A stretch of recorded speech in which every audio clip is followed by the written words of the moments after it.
This is the Maggie Morgan Show. Since my divorce, one thing I have told myself is I'm not going to rush to something else. I wanted to get healed first and focus on God. And whether it is, however it takes for God to bring the right person, I'll just be doing what I'm supposed to be doing in every season of my life. I think it's a bit different for guys because guys are the hunters, right? Right. For us, we receive what comes to us, so, and then we have to discern if it's of God or not. And if you ever heard the explanation they give for divorce, they say it's almost like, taking two pieces of whatever paper that are glued and you try to separate them.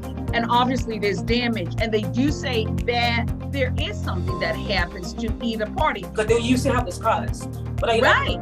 You're going to forgive but not completely forget, you see. But I think the healing is at different stages, yeah. I know that according to the Bible, he who finds a wife finds a good thing. So I expect the guy to find me, not me to find love. Right. Not me to find him, right? So he needs to find me. I think that I would like to ask how they deal with pressure, like not their own pressure, but the societal pressure, parents here and there, and people in your life constantly just trying to fix you up with someone. In terms of pressure, yes, there will be, definitely. I've experienced that, but now people don't have to tell you what to do.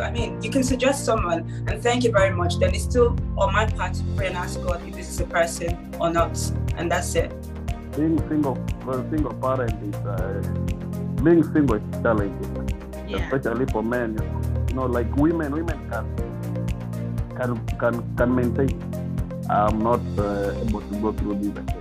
Because you're expecting someone to be perfect, but the previous pain and what you went through is still ringing in my head. Because of the previous hurt, anything that the potential person that comes into your life, they could end up having to pay for mistakes that have absolutely nothing to do with them because those wounds are so raw still. If you don't heal, you'll bleed on your kids, right? And various ways, through anger. Maybe when you're disciplining your child, you might just maybe it might be more, you might release more anger towards them, right? Because you've not healed.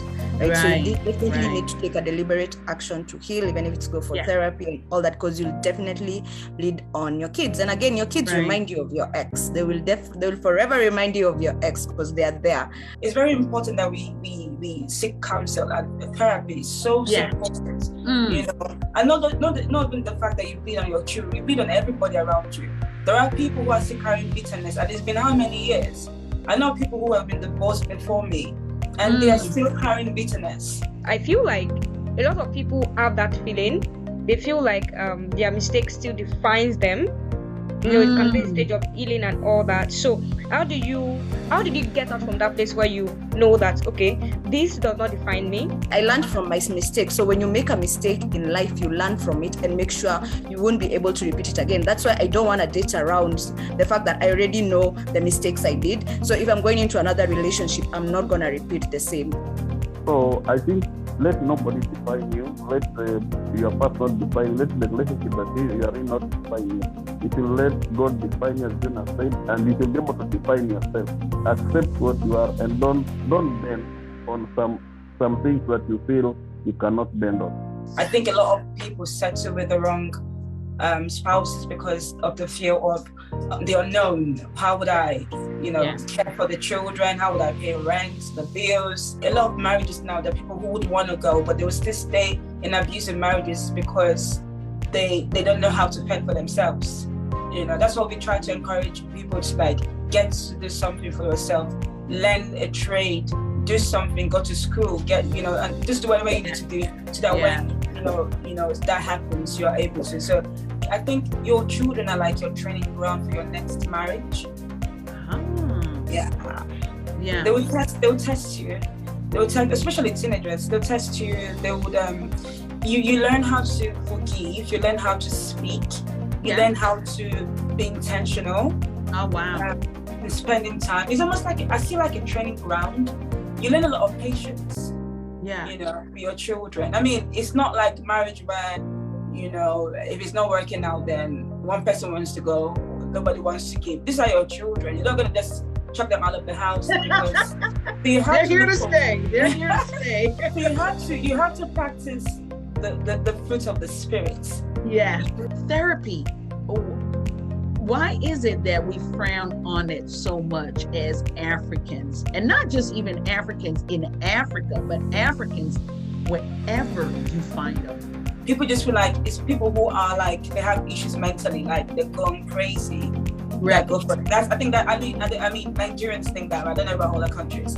Think if you're not crazy, why go for therapy? Like, right. So, it's the mental. It's again like the mental health situation. Yes, exactly. And I always say this: if you have a doctor and the doctor treats your body, who treats your soul and your mind?